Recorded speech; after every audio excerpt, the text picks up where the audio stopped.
Bismillahirrahmanirrahim. Assalamualaikum warahmatullahi wabarakatuh.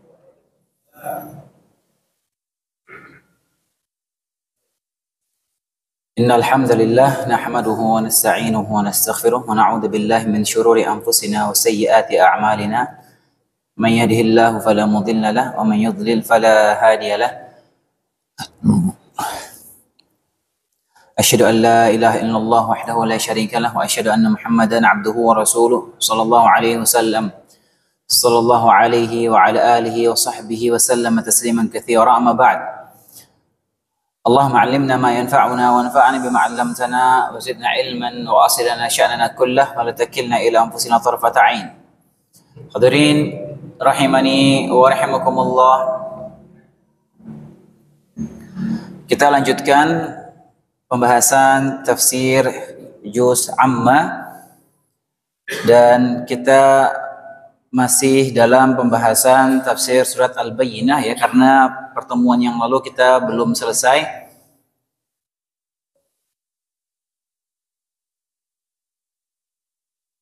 Insyaallah kita lanjutkan dengan surat Al-Qadar jika waktu masih mencukupi ya.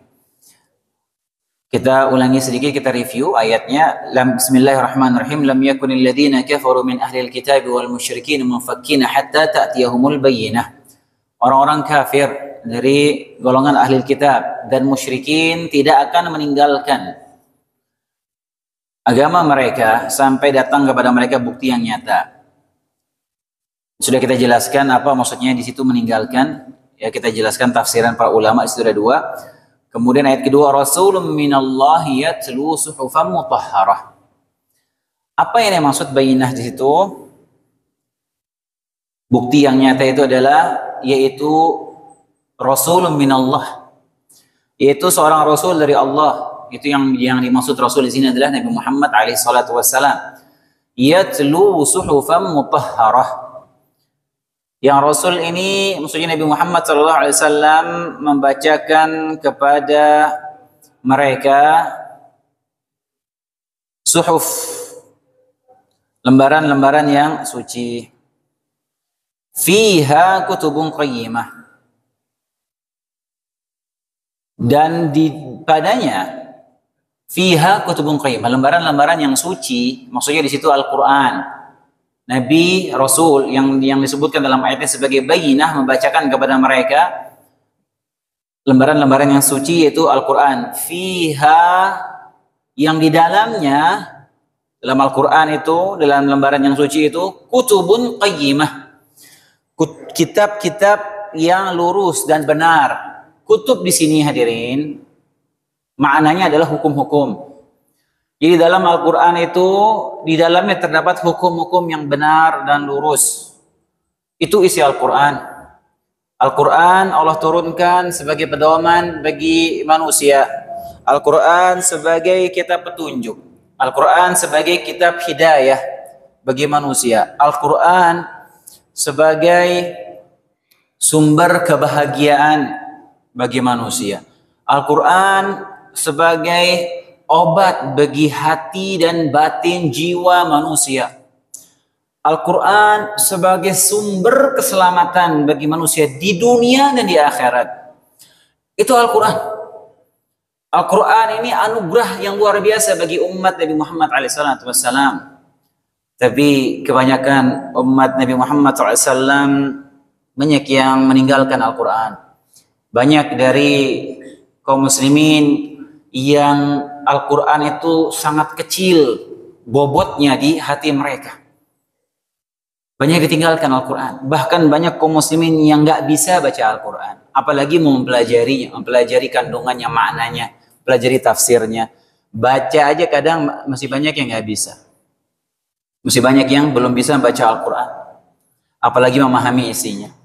Kalau kita tanya mungkin anak-anak muda, anak-anak ABG sekarang ini, ya banyak yang ngefans sama penyanyi ya, sama grup band ya. Grup band luar nih, grup band barat, hafal nih lagu-lagunya. Pakai bahasa Inggris lah gitu. Kalau pakai bahasa Indonesia masih mending lah. Lagunya bahasa Inggris, satu album hafal ya. Album berikutnya mau rilis tahun depan. Ditunggu-tunggu sama mereka tuh. Ditunggu, luar biasa. Dicinta sama itu penyanyi-penyanyi itu. Dia ngefans berat sama grup band itu. Ya mungkin sebagian sekarang mungkin ya lagu-lagunya pakai bahasa Korea dia hafal. Dia tunggu-tunggu nih kapan album terbarunya keluar nih. Penyanyi yang dia cintai ini. Begitu keluar albumnya ya zaman masih kaset lah dulu ya, zaman masih kaset pita lah anggap. Begitu keluar, langsung dia beli, langsung itu kan biasanya ada tulisan lirik itu di dalam tuh, yang kertas gulung-gulung. Langsung dibuka, dihafal, kok bisa disalin sama dia? Salin dia hafalin. Insya Allah sehari dia hafal. Kenapa? Karena dia cinta sama itu, sama penyanyi itu. Kemarin Anda dengar berita ya, Anda lihat di HP ya, di Instagram. Ada salah satu grup band barat luar negeri, grup band anak muda lah, ya laki-laki semua personilnya, banyak fansnya, termasuk Indonesia banyak fansnya. Nggak tahu kenapa salah satu personil grup band ini, ya kemarin beritanya nggak lama ini, dia meninggal, dia jatuh dari hotel, wala jatuh dari gedung di mana gitu, salah satu personilnya ini meninggal. Grup band barat nih, grup band Amerika. Dan kalau nggak salah sudah lama bubar grup band ini, tapi masih dicintai, lagu-lagunya masih dihafal lah sama anak-anak sampai sekarang. Entah kenapa sebabnya dia jatuh dari gedung itu, penyanyi ini salah satu personil grup band itu jatuh meninggal. Kalau nggak salah dia meninggalnya di Argentina. Terus nggak lama kemudian yang ngefans sama dia nih, orang di Indonesia nih, anak-anak muda di Indonesia, yang fansnya grup band ini, dia entah di mana itu, di suatu tempat kayak ada tugu begitu, dia pakai seragam semua seragam laki perempuan dengan ada gambarnya penyanyi yang meninggal ini. Kemudian dia pada bawa bunga, bawa fotonya, melingkari tugu itu, dia taruh bunga itu sambil kayak mengheningkan cipta, dia sambil menyanyikan lagunya si fulan ini. Sambil kayak dia mengheningkan cipta tuh nyanyi dengan lirih ya, sambil nunduk, dia nyanyikan lagunya grup band ini, rame-rame nih, anak-anak muda, laki perempuan ngumpul. Haula wala quwata illa billah. Itu sebagiannya kaum muslimin itu. Coba kita tanya dia tafsir surat Al-Fatihah, tahu nggak mereka kira-kira? Kif? Dia tinggalkan Al-Quran. Ya, makanya disebutkan Al-Quran ini ditinggalkan sama kaum muslimin. Padahal ini sumber keselamatan nih bagi manusia. Al-Quran, keselamatan di dunia dan akhirat. Obat bagi hati jiwanya dia. Obat bagi hati kita yang banyak kotoran, jiwa kita yang busuk, banyak penyakitnya hati kita, jiwa kita ini. Obatnya Al-Quran. Membaca Al-Quran dengan mentadaburinya itu akan melunakkan hati, membersihkan jiwa kita. Tapi sebagian lebih mencintai musik dan nyanyian, lagu-lagu orang-orang barat daripada Al-Quran ini. Bahkan sebagian baca aja nggak bisa. Apalagi dia mau menghafalnya, apalagi mau mengkajinya. Ya ini fenomena yang menyedihkan. Fiha kutubun qayyimah, di dalam Al-Quran itu ada hukum-hukum yang lurus, hukum-hukum yang benar. Allah turunkan hukum-hukum karena Allah SWT yang menciptakan manusia dan Allah yang tahu betul apa aturan yang pas bagi manusia. Ketika manusia dia meninggalkan hukum Allah dan dia berusaha buat hukum sendiri, maka yang kita saksikan seperti yang ada di zaman sekarang ini. Sibuk bikin rapat, bikin hukum, entar diprotes, didemo, rubah lagi, revisi lagi hukumnya. Ternyata hukumnya nggak cocok lagi, rapat lagi, dibuat hukum lagi supaya cocok lagi, coba lagi, ternyata gagal lagi, didemo lagi, semua ribut ini. Tapi hukum Allah SWT yang relevan setiap zaman, setiap waktu, setiap tempat, setiap generasi, ila yaumil qiyamah. Nggak dipakai, ditinggalkan. Alhamdulillah di negeri kita ini masih banyak berpegang teguh dengan sama hukum-hukum Islam. Alhamdulillah. Walaupun tidak secara sempurna, tapi diterapkan. Alhamdulillah. Bukankah ada dalam undang-undang negara kita ini, ada namanya KHI namanya, kompilasi hukum Islam. Di situ hukum-hukum yang dalam undang-undang KHI itu sumbernya dari syariat, dari kitab-kitab fikih. Ya. Walaupun tidak sempurna 100%, tapi diterapkan, alhamdulillah. Tapi sebagiannya ditinggalkan. Kita nggak berbicara yang namanya hukum Allah itu hanya kalau membunuh dibunuh, mencuri potong tangan. Orang-orang tuh mindsetnya itu aja. Emang itu bagian dari hukum Allah Subhanahu Wa Taala. Tapi hukum Allah tidak sesempit itu. Begitu luas dan dalam detail hukum Allah Subhanahu Wa Taala, semua sudah diatur. Begitu manusia menerapkan hukum Allah, maka insya Allah dia akan berkah makmur hidupnya. Lihat negara yang menerapkan hukum Allah Subhanahu Wa Taala, semakin dia banyak menerapkan hukum Allah di negara tersebut dalam undang-undangnya, dia berlandaskan Al-Quran dan As-Sunnah, maka kita dapati itu negeri walaupun ini kekurangannya, tapi paling banyak keberkahannya dan paling bagus keamanannya. Nggak bisa dipungkiri ini.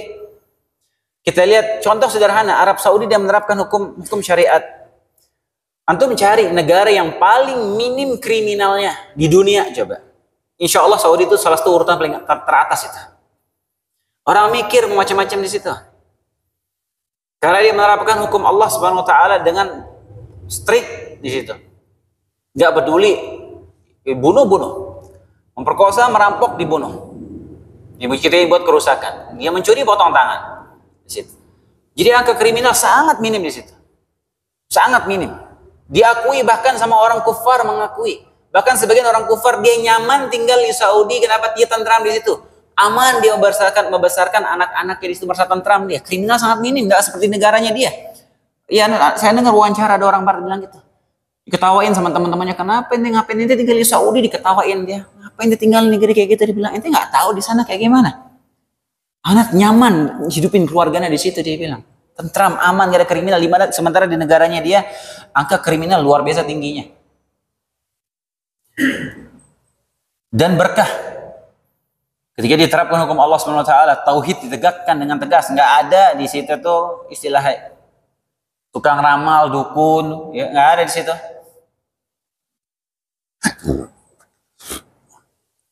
Kalau ada ketahuan dukun apa di sana dipenggal kepalanya. Dukun di sana tukang sihir ketahuan, penyihir beberapa kali ada. Tahu bisa dari luar tuh pendatang-pendatang. Itu bisa dipenggal kepalanya. Penyihir dalam hukum Islam dibunuh dalam hukum Islam. Tukang sihir. Tapi di Indonesia Anda lihat itu ada flyernya nyebar seminar internasional dukun dan tukang santet. Bikin seminar internasional ya. Dan ini nyata ada, Anda lihat itu, subhanallah. Apa dampaknya? Allah kasih keberkahan. Berkah. Walaupun banyak kekurangan, semua negara banyak kekurangannya, semua negara ada dosanya, nggak bisa kita menutup mata dari hal itu. Tapi keberkahannya luar biasa. Kita dapati keberkahannya luar biasa. Kita uang 1 real 2 real bisa makan sekeluarga di situ, berkah. Kalau dibandingkan kekayaannya Indonesia sama Saudi, nggak ada apa-apanya. Saudi itu tidak ada apa-apanya. Allah, Indonesia ini tambangnya itu bukan main banyaknya. Tambang ini, tambang itu. Banyak. Yang ilegalnya jadi banyak banget. Yang dikuasai sama oknum-oknum tertentu aja sudah banyak banget. Nggak terhitung dah. Belum itu kita baru ngomong tambang loh. Belum lagi hasil buahnya, hasil buminya, minyaknya, gasnya, semua ada di Indonesia. Nggak ada seujung kuku lah ibaratnya kekayaannya Indonesia sama itu. Nggak ada, itu gersang. Antum mau nanam apa susah di titik-titik tertentu aja yang bisa ada pertanian di Saudi itu. Di Madinah susah untuk mencari, di Madinah, di Mekah susah. Mungkin di beberapa daerah-daerah kayak Taif ya, di Abha ya, itu emang tanahnya subur hijau di situ. Nggak kayak kita di Indonesia ya, alhamdulillah kita nggak sengaja buang biji pepaya di rumah tumbuh. Di sana susah.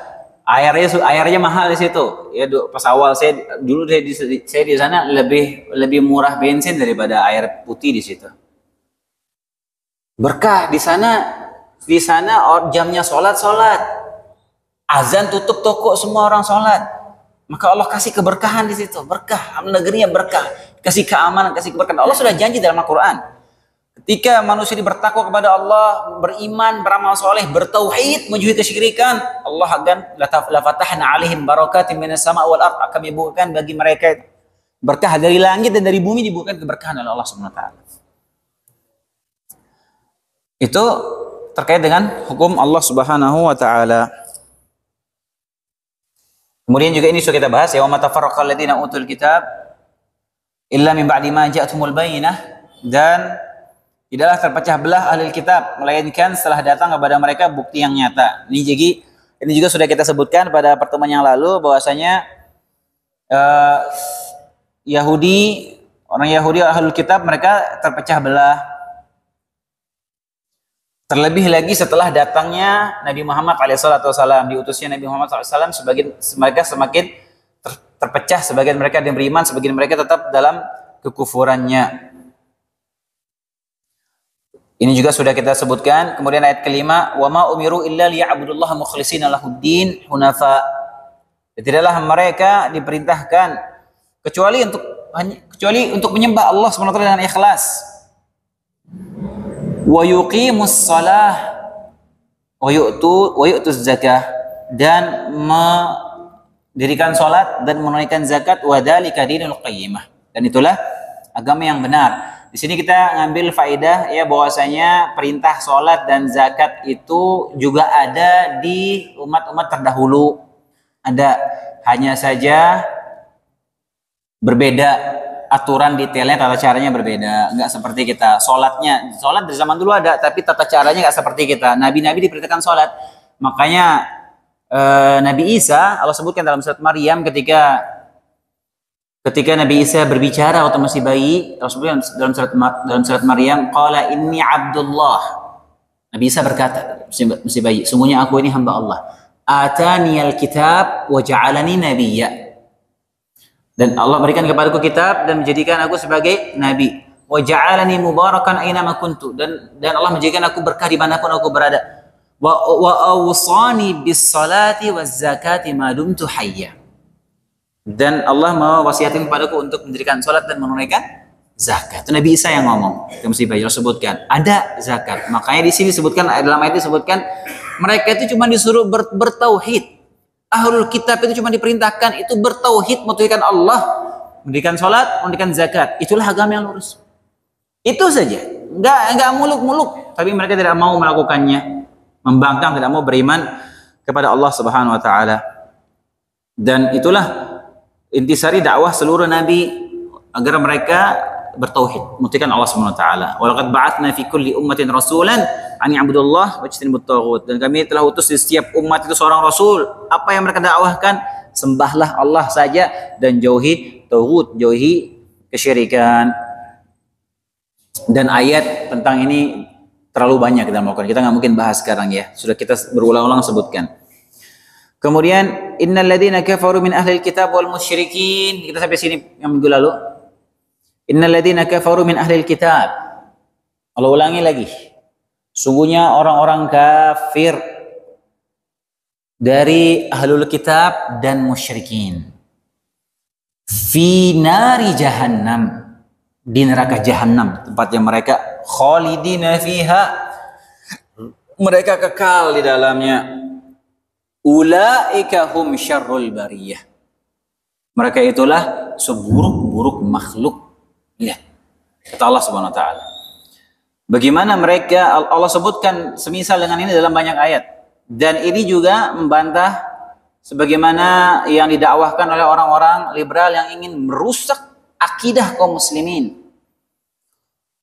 Yang menyamarkan akidah kaum muslimin, mengatakan bahwasanya ahlul kitab itu bukan orang kafir. Semua masuk surga. Yang penting itu akhlak baik. Kalau sudah tercapai tujuannya akhlak baik, maka semua akan masuk surga. Agama itu tujuannya itu agar manusia itu berakhlak baik. Ketika sudah tercapai tujuan itu, maka semuanya akan masuk surga, apapun agamanya. Semua masuk surga. Mau dia Yahudi, Nasrani, mau apa kayak Konghucu, mau agama apa lagi, mau PKI kayak dia, kalian mau ateis sekalian masuk surga kalau dia akhlak baik. Kata orang kata orang liberal, pokoknya akhlak baik masuk surga. Nah, itu orang ateis masuk surga nggak? Kalau dia akhlaknya baik orang ateis. Ya konsekuensinya orang ateis juga masuk surga kalau akhlaknya baik. Sementara orang ateis nggak percaya ada surga. Orang ateis Tuhan aja nggak percaya ada Tuhan, apalagi surga. Ini yang didakwahkan sama orang-orang ini. Ya, orang-orang yang nggak punya malu nih. Al-Quran dari ujung dan ujung ada ratusan ayat mungkin berbicara semisal tentang ini. Menegaskan masalah akidah ini. Dan inilah istilah untuk orang yang tidak beriman kepada Allah atau tidak beriman kepada Allah dan Rasulnya, maka dia kafir. Ini istilah syar'i. Ini istilah syariat. Penamaannya ketika dia tidak beriman kepada Allah dan Rasulnya, maka dia kafir. Dia kafir. Dan sebagian orang kok kayak alergi sekali sama penyebutan kafir ini. Istilah kita dalam agama Islam, ketika dia tidak beriman, maka dia kafir. Kalau nggak mau dicap sebagai orang kafir, ya beriman kepada Allah dan Rasulnya. Kalau Anda tidak beriman kepada Allah dan Rasulnya, menurut istilah kita, Anda dinamakan kafir. Itu istilah kita. Kok risih sama istilah agama orang? Kenapa risih? Kita berbicara tentang istilah disematkan kepada mereka ketika dia beriman. Kita nggak berbicara mengatain orang dengan ucapan seperti itu, tidak. Kita bukan memanggil orang, Fir, kafir, sini Fir. Enggak begitu. Tidak dibenarkan memanggil. Tapi istilahnya iya. Istilah dalam syariat kita ketika tidak beriman disebut orang kafir. Sama seperti istilah orang-orang Nasrani, orang yang selain mereka disebut apa hadirin? Orang Nasrani. Istilah dalam agama mereka yang tidak sejalan sama mereka, tidak beragama Nasrani, apa istilahnya mereka? Istilahnya tuh yang selain mereka apa? Domba-domba yang tersesat. Silahkan Anda mau kasih istilah apa aja menurut agama Anda, silahkan. Kalau istilah dari agama kita yang tidak beriman kepada Allah dan Rasulnya dikatakan kafir. Jangan risih sama penyebutan itu istilah. Dan sekarang ini orang yang non Muslim itu mau dikaburkan, dikatakan bahwa mereka nggak kafir, bahkan sebagian mau menghapuskan istilah kafir ini, nggak sopan, keras kalau kasih istilah orang kafir, nggak boleh. Lagi gimana habis itu? Bahkan dalam Al-Quran ada surat namanya surat Al-Kafirun. Surat Al-Kafirun, orang-orang kafir, nama surat dalam Al-Quran. Nanti Dajjal di akhir zaman keluar jidatnya tulis kafaro, nggak non Muslim di jidatnya, enggak. Gimana? Dajjal di jidatnya kafaro tulisannya, hadisnya dalilnya jelas. Jadi mulai disamarkan istilah akidah seperti ini, maka jangan kita terpedaya sama pendangkalan akidah seperti ini, receh seperti itu. Dan mereka ini orang liberal ini mau menyamakan, ya semua disamakan, semua agama itu sama, semua masuk surga. Giliran kita suruh dia, ya sudah kamu masuk, coba masuk agama lain coba, nggak mau dia. Kenapa nggak? Kalau semua agama sama, yang penting akhlak baik, semua masuk surga, coba pindah agama ke agama sebelah, mau nggak? Oh enggak, kayak agama kan tergantung selera gitu dia jawabannya. Tergantung selera dia bilang. Ngapain di Islam? Harus sholat 5 kali, puasa sebulan, harus keluar zakat, nggak boleh begini, nggak boleh begitu, banyak larangannya. Kenapa nggak ke agama sebelah? Coba, nggak mau dia. Emang ini didesain untuk merusak akidah kaum muslimin. Kita nggak dapati ini dalam agama lain. Nggak ada dari agama-agama lain yang mendakwahkan seperti ini. Kita semua sama, nggak ada. Semua merasa mereka yang paling benar. Emang ini didesain untuk merusak kaum muslimin. Makanya terstruktur. Sekolahnya pada di luar negeri. Sekolahnya pada banyak yang lulusan-lulusan dari Amerika gitu. Belajar agamanya di Amerika, belajar agama. Belajar agama Islamnya di kampus di Amerika sana. Balik-balik ya begitu pemikiran yang dibawakan. Dan ini sudah sejak lama. Alhamdulillah para ulama, para asatis dari masa ke masa membantah, mengkanter penyesatan akidah seperti ini. Alhamdulillah. Dan alhamdulillah ini pergerakannya tidak terlalu masif lah ibaratnya di Indonesia ya, walaupun mulai pede menampakkan, mau didakwahkan, apalagi zaman sosial media sekarang.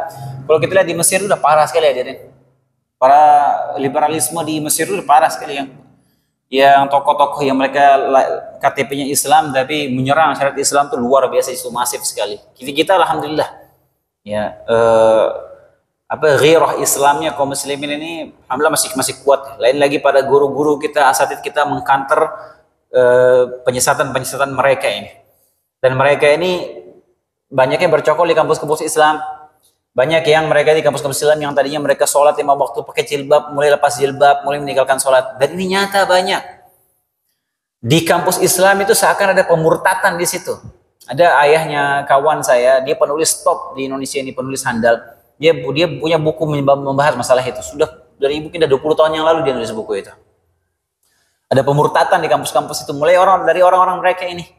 Itu kampus Islam, mengajarkan tarbiyah Islam, mengajarkan pendidikan Islam yang nanti jebolan mereka itu jadi guru-guru mengajar agama-agama Islam di sekolah-sekolah kaum muslimin. Begitu yang mereka dakwahkan. Bukan cuman lihat bagaimana mereka ini selain mereka mendakwahkan kekufuran, mereka mendakwahkan untuk merusak moral manusia. Selain dia mengatakan bahwasanya semua agama itu sama, semua masuk surga, ini sudah ibaratnya dakwah inti mereka. Di sisi lain mereka mendakwakan apa? Homoseksual itu boleh homoseksual. Itu sudah given katanya, itu sudah Allah jadikan seperti itu. Jadi nggak apa-apa homoseksual itu boleh. Mereka menyerukan itu, mendakwahkan. Sama nih orang-orangnya mereka juga. Lain lagi mulai belakangan ini muncul, belum lama ini menghebohkan sekitar 2 tahun yang lalu kalau nggak salah. Orang-orang mereka juga bikin disertasi, dan disertasi ini diluluskan yang isi disertasinya itu menghalalkan zina. Ya mereka ini juga orang-orangnya itu sama. Bukan hanya mereka mau mendakwahkan kekufurannya, tapi mereka juga mau merusak moral, merusak fitrah manusia, khususnya kaum muslimin. Itu merusak fitrah. Ya mereka mengkampanyekan itu. Hal-hal seperti itu di tengah-tengah kaum muslimin. Ya hati-hati. Makanya inilah pentingnya kita membentengi diri dengan ilmu dan akidah yang benar, hadirin. Ini penting sekali. Makanya tanggung jawab orang tua, tanggung jawab kepala keluarga. Orang tua, ibu, bapak bertanggung jawab mendidik anaknya akidah yang benar, membentengi anaknya dengan akidah dan benar, menanamkan nilai-nilai tauhid dan mengajarkan ilmu, dibentengi, dibekali dengan ilmu. Ketika manusia sudah jauh dari ilmu, jauh dari majelis ilmu, jauh daripada ulama, dia akan terombang-ambing dengan penyesatan seperti ini. Dan ini akan terus, mereka tidak akan berhenti ila yaumil qiyamah. Selama iblis masih hidup akan terus terjadi sira', pertempuran antara yang hak dan batil ini akan terus ada. Ini sudah sunnatullah seperti itu, akan terus ada. Makanya akan ada di setiap zaman, setiap masa para ulama yang mengkanter hal-hal seperti ini. Nabi SAW menyebutkan akan ada di setiap zaman yahmilu hadzal ilma min kulli khalafin uduluhu, yang akan membawa ilmu ini di setiap masa, di setiap umat adalah orang-orang yang adil, orang-orang yang berilmu, orang-orang yang faqih.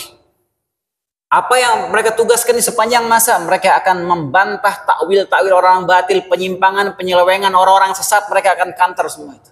Di setiap masa akan ada para ahli ilmu, ulama yang akan membawa agama ini, meluruskan penyimpangan akan terus ada sampai hari kiamat. Nabi SAW menyampaikan, makanya kita jangan jauh-jauh dari ilmu, jangan jauh-jauh dari majelis ilmu, hadirin. Seorang bapak keluarga bertanggung jawab. Jangan cuman ilmu dunia jadi cekokin anaknya, dikursuskan kursus-kursus mahal untuk urusan dunia. Sebagian ada mindsetnya kalau anaknya dididik agama, apalagi kalau anaknya dimasukin pondok pesantren itu madesu lah istilahnya. Itu madesu apa? Madesu. Kalau anak masuk pondok madesu, masa depan suram lah. Subhanallah. Dipikir anak tuh kalau masuk pesantren, masuk pondok tuh nanti luntang-lantung mau cari kerjaan susah, ya akhi. Banyak yang lulusan luar negeri, lulusan Jerman, lulusan Amerika, S2, S3 di sana pulang jadi pengangguran, di sini mencari kerja juga susah. Kalau Allah nggak mudahkan nggak akan mereka dia bisa dapatkan kerjaan. Ya, kif dia membandingkan antara pendidikan sama pekerjaan sama rezeki, nggak ada hubungannya. Tidak ada kaitannya antara pendidikan sama rezeki seseorang, nggak ada kaitannya. Emang nyambung? Pendidikan orang sama rezekinya emang nyambung nggak kira-kira? Nggak ada kaitannya. Banyak orang yang dia doktor, susah hidupnya banyak. Banyak orang yang nggak lulus SD jualan ayam goreng kaya dia. Banyak duitnya. Coba. Nggak ada kaitannya. Jadi seakan-akan kalau masuk pesantren ini masa depannya nggak ada nih. Anak saya kalau masuk pesantren di masa depannya suram nanti. Jangan. Akhirnya apa? Kalau masukin sekolah mahal, pulang sekolah disuruh les lagi. Pulang sekolah suruh les lagi, les matematika, les fisika, les bahasa Inggris atau apa. Tapi ngajinya masih Qira 2 aja. Anaknya sampai SMA masih belepotan baca Al-Fatihah, masih nggak bisa bedakan mana huruf H, mana Ain, mana Qaf, Kaf sama Qaf, nggak bisa bedain. Nggak peduli, nggak pusing, sepele, nggak penting bisa ngaji, nggak penting paham tauhid, nggak penting anaknya tahu rukun-rukun sholat, apa itu wajib-wajib sholat, nggak penting. Yang penting bahasa Inggrisnya ngelotok. Ya. Yang penting nanti dia masuknya kampus-kampus ternama. Ini mindset seperti ini berbahaya. Ya. Akhirnya ujung-ujungnya terombang-ambing. Kesian. Nanti anak seperti itu di masa tuanya ketika sudah jadi bapak-bapak, jadi ibu-ibu, ternyata dia nggak jauh dari agama, tidak tahu pendidikan agama, dia berat nanti. Berat. Saya saksikan sendiri, hadirin sekalian. Banyak saya mengajar, yang saya ngajar itu sudah ibu-ibu, bapak-bapak sudah sepuh.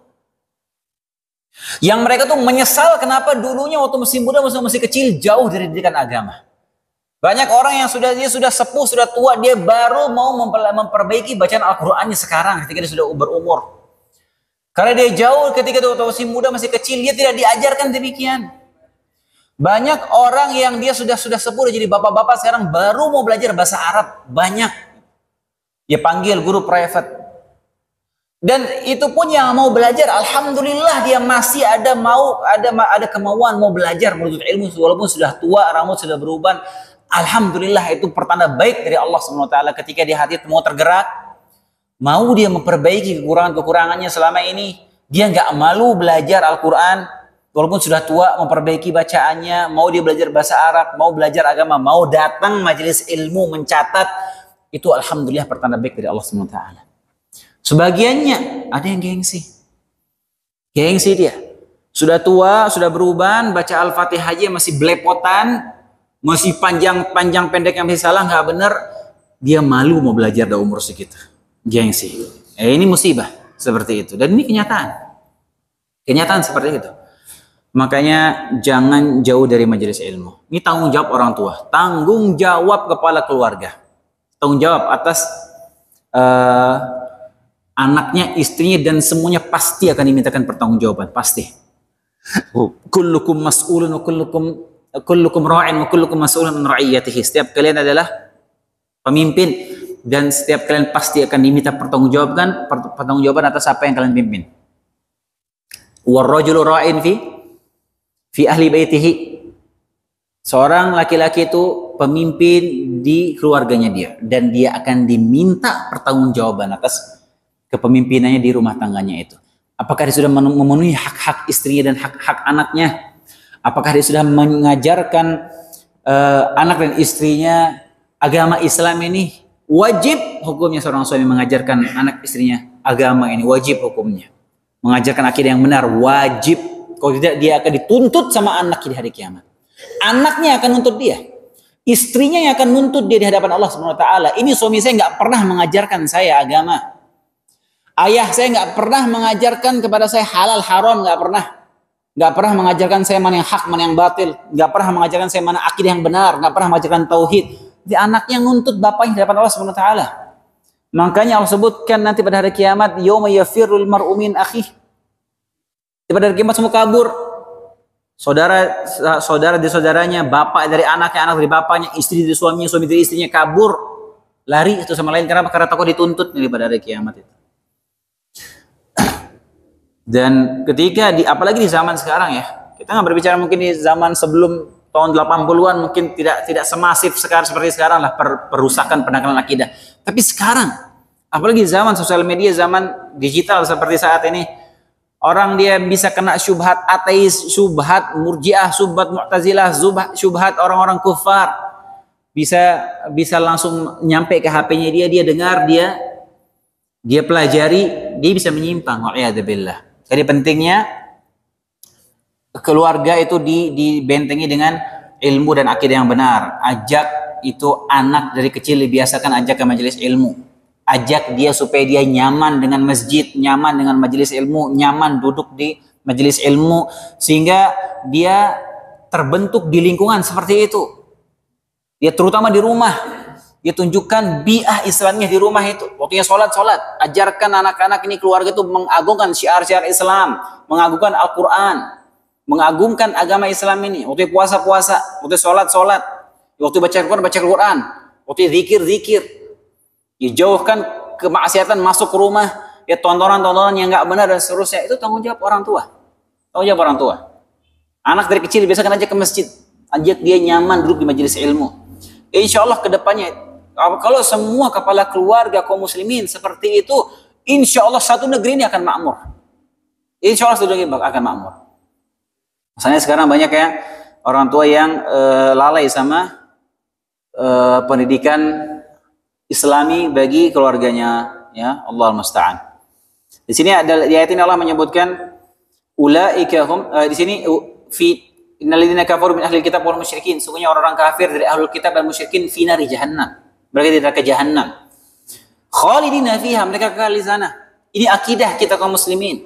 Dan makna ayat semisal dengan ini ada sebanyak-banyak dalam Al-Quran.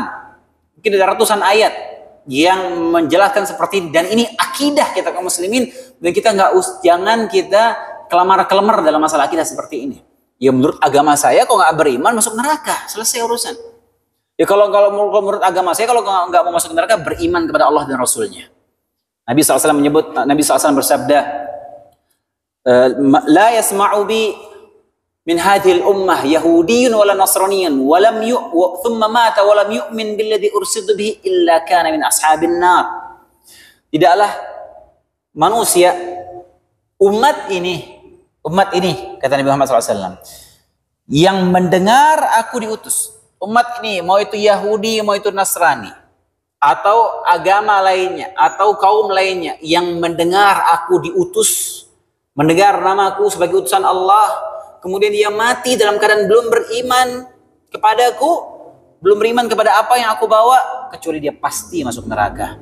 Ini akidah kita kaum muslimin. Terus sebagian ini mau disamarkan sama orang liberal ini. Ya, kita jangan terlena sama pendangkalan akidah seperti itu ya. Jangan terbuai.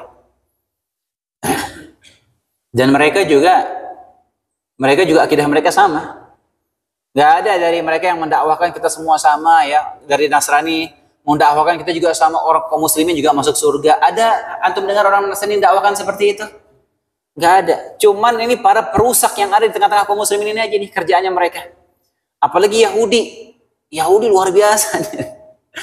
Yahudi lebih ekstrim lagi. Semua selain Yahudi itu budak disuruh berkhidmat, mengabdi kepada mereka. Allah ciptakan untuk mengabdi kepada mereka. Itu akidah mereka. Bahkan selain Yahudi, halal darahnya, halal hartanya. Itu akidah Yahudi. Terus mau disamakan sama mereka. Terus orang liberal bilang semua agama sama, yang penting akhlak baik. Antum tahu ada sekte agama yang nyembah tikus. Antum mau disamakan sama penyembah tikus?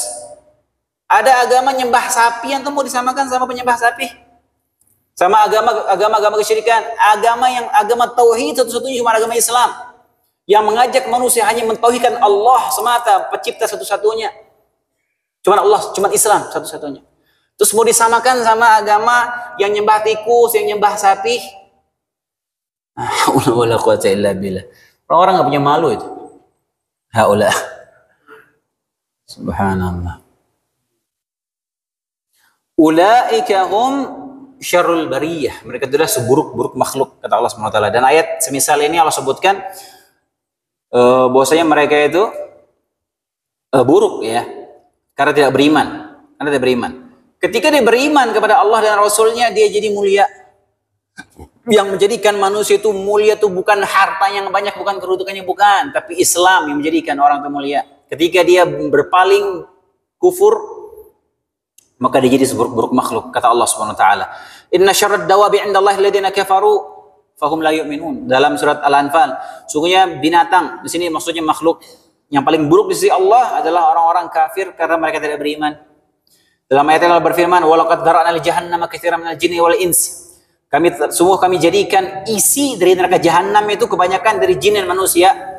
Lahum qulubun la yafqahuna biha. Mereka punya hati tidak digunakan untuk berfikir. Walahum a'yunun la yubsiruna biha. Mereka dikasih mata, punya mata tapi tidak digunakan untuk melihat tanda-tanda kekuasaan Allah Subhanahu wa taala. Walahum adhanun la yasma'una biha. Mereka punya pendengaran tapi tidak digunakan untuk mendengar ayat-ayat Allah. Ulaika kal an'am. Mereka itu seperti binatang ternak. Balhum adal. Bahkan lebih buruk dari itu. Bahkan lebih sesat lagi dari itu. Ulaika humul ghafilun. Mereka itulah orang-orang yang lalai. Itu dalam surat Al-A'raf. Dalam surat Al-Furqan Allah berfirman, Am tahsabu anna aktsarahum yasma'una aw ya'qilun. Apakah kalian mengira bahwasanya kebanyakan mereka itu mendengar atau memahami? Inhum illa kal an'am balhum adallu sabila. Mereka itu tidak lain hanya seperti binatang ternak, bahkan mereka lebih sesat jalannya dari binatang ternak itu. Dan Allah ulang-ulang ucapan seperti ini. Mau menjadi mulia, beriman kepada Allah dan Rasulnya. Bukan dengan harta yang menjadikan manusia mulia. Semakin bertakwa manusia, maka semakin mulia di sisi Allah. Inna akramakum 'indallahi atqakum. Yang paling mulia di sisi Allah adalah yang paling bertakwa di antara kalian. Dan ini firman Allah Subhanahu wa taala, bukan kata saya. Ini firman Allah Subhanahu wa taala menyatakan demikian. Jadi mau baik seperti apa orang, mau seperti apa baiknya akhlaknya, mau sebanyak apa dia beramal dengan hartanya, selama dia tidak beriman kepada Allah dan Rasulnya, maka tidak akan diterima amalan tersebut. Faqadimna ila ma'amilu min amalin faja'alnahu haba'an manthura. Dalam surah Al-Furqan Allah menyebutkan didatangkan amalan-amalan mereka nanti pada kiamat. Amalan banyak. Orang-orang kufar punya amalan-amalan banyak. Tapi karena mereka tidak beriman, amalan tersebut tidak terima, faja'alnahu haba'an manthura. Kami jadikan itu seperti debu yang berterbangan. Amalan tersebut tidak terima oleh Allah Subhanahu wa taala. Jadi mau akhlak baik tidak akan berguna selama dia tidak beriman kepada Allah dan Rasulnya. Banyak orang yang akhlaknya baik. Kurang baik apa? Abu Thalib, hadirin. Abu Thalib, paman Nabi, ini orang yang merawat Nabi kita alaihissalatu wassalam. Nabi masih kecil, dirawat, dipelihara dalam keadaan susah, miskin. Dia berkorban merawat, membesarkan Nabi kita yang sangat dicintai. Kurang baik apa Abu Thalib? Pasang badan membela dakwah Nabi sehingga Nabi bisa berdakwah. Yang efek dakwahnya itu kita bisa Islam saat ini. Di antara itu perjuangan Abu Thalib, paman Nabi SAW. Masuk surga dia? La. Dia tidak beriman kepada Allah. Dia tidak beriman kepada Rasulnya. Innal ladzina amanu wa 'amilus salihati ulaika hum khairul bariyah. Sungguhnya orang-orang yang beriman dan beramal soleh, mereka adalah sebaik-baik makhluk. Nih, kebalikannya, beriman, beramal soleh, itu sebaik-baik makhluk. Khairul bariyah. Kalau tadi sebelumnya syarrul bariyah, seburuk-buruk makhluk. Jazaohum 'inda rabbihim jannatu 'adnin tajri min tahtiha al-anhar khalidina fiha abada. Balasan mereka di sisi Allah adalah surga Aden yang mengalir di bawahnya sungai-sungai. Mereka kekal di dalamnya selama-lamanya. Balasan bagi orang yang beriman dan beramal soleh. Yang mereka itu sebaik-baik makhluk. Balasannya surga Aden. Radhiyallahu anhum wa radu an. Allah ridha kepada mereka, orang-orang seperti itu, yang beriman dan beramal soleh. Dan mereka pun ridha kepada Allah. Dzalika liman khasyya rabbah. Demikian itu balasan bagi orang-orang yang takut kepada Allah Subhanahu wa taala. Itu balasan bagi mereka yang takut kepada Allah Subhanahu wa taala. Ketika orang manusia ini dia melatih dirinya itu ada rasa khauf kepada Allah Subhanahu wa taala. Ketika orang beriman itu melatih dirinya itu ada rasa takut, khauf itu artinya takut. Dia melatih dirinya ini ditumbuhkan rasa takutnya kepada Allah Subhanahu wa taala. Ini orang seperti ini Allah insyaallah jamin surga. Ketika dia kuat rasa takutnya kepada Allah, Allah jamin surga. Allah sebutkan dalam surat Ar-Rahman, "Waliman khafa maqama rabbih jannatan." Barang siapa yang bagi yang takut kepada Allah Subhanahu wa taala, Allah siapkan baginya 2 surga. Bagi yang takut kepada Allah Subhanahu wa taala. Kemudian ahli surga saling bertanya, penghuni surga nanti saling bertanya satu sama lain. Amalan apa yang menjadikan kamu masuk surga? Fa aqbala ba'dhum 'ala ba'din yatasaalun. Ahli surga saling ngobrol nih, saling bertanya. Apa yang menjadikan kamu masuk surga? Qalu kunna qablu fi ahlina musyfiqin. Kami dulu waktu di dunia itu takut kepada Allah Subhanahu wa taala. Famannallahu 'alaina wa waqana 'adzabas samum. Maka Allah memberikan karunia kepada kami dan menyelamatkan kami dari adab neraka. Gara-gara apa? Gara-gara dia punya rasa khauf kepada Allah Subhanahu wa taala. Takut kepada Allah Subhanahu wa taala. Wallahu taala alam. Insyaallah kita lanjutkan surat Al-Qadar ya di pertemuan berikutnya. Subhanakallahumma bihamdik, asyhadu an la ilaha illa anta astaghfiruka wa atubu ilaik. Assalamualaikum warahmatullahi wabarakatuh.